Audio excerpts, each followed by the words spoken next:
Geology tells us this rock is 200 million years old.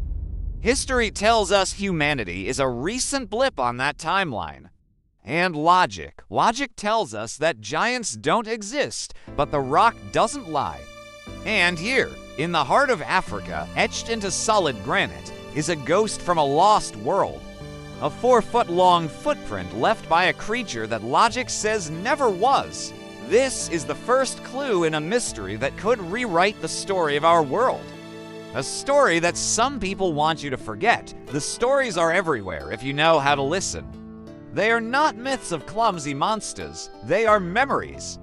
Memories of the first ones, a forgotten branch of humanity, colossal in stature, possessing a power that made them seem like gods. Oral traditions from the Congo to the Kalahari speak of them. They claim these ancient beings shaped mountains and carved river valleys.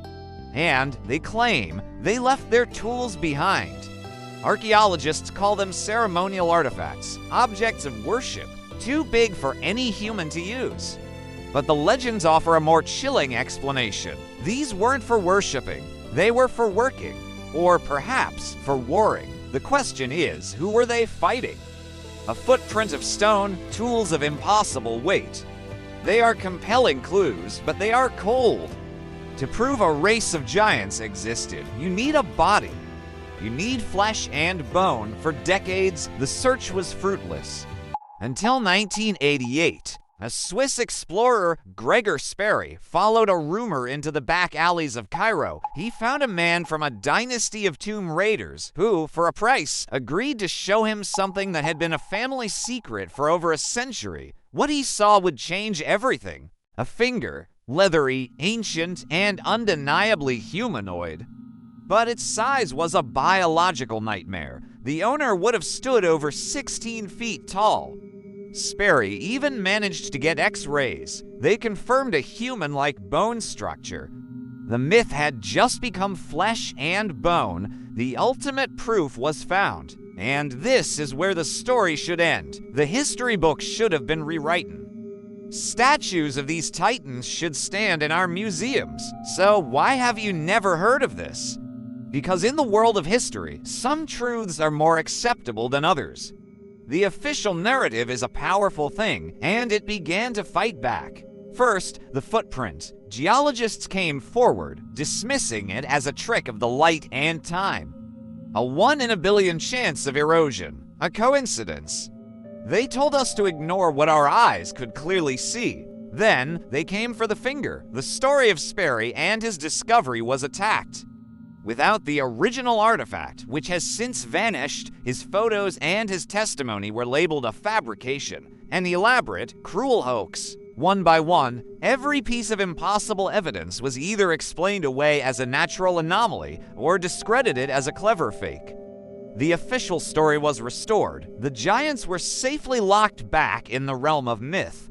Case closed, but a nagging question remains. If these are all just coincidences and hoaxes, why do they all tell the exact same story? Why is there a 4-foot footprint in a land where legends tell of 4-foot footprints?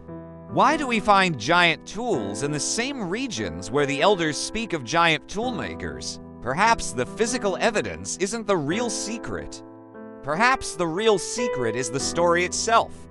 A genetic memory passed down in our DNA. A shadow of a truth so immense, so world-altering, that our modern minds have no choice but to file it under legend. We are left with two choices. Either our planet is home to a series of the most incredible coincidences in history, or we are the descendants of a world that was once shared with giants, and the evidence of their existence is being systematically erased or explained away. The footprint remains in the stone, the stories remain in the air. The truth is out there, waiting for those brave enough to look past the official story and see what truly lies beyond. What do you believe is the real story here? A history we're not being told, or a collection of elaborate hoaxes? Tell us in the comments. And if you're ready to question the official story, subscribe and join us as we discover what lies beyond the narrative.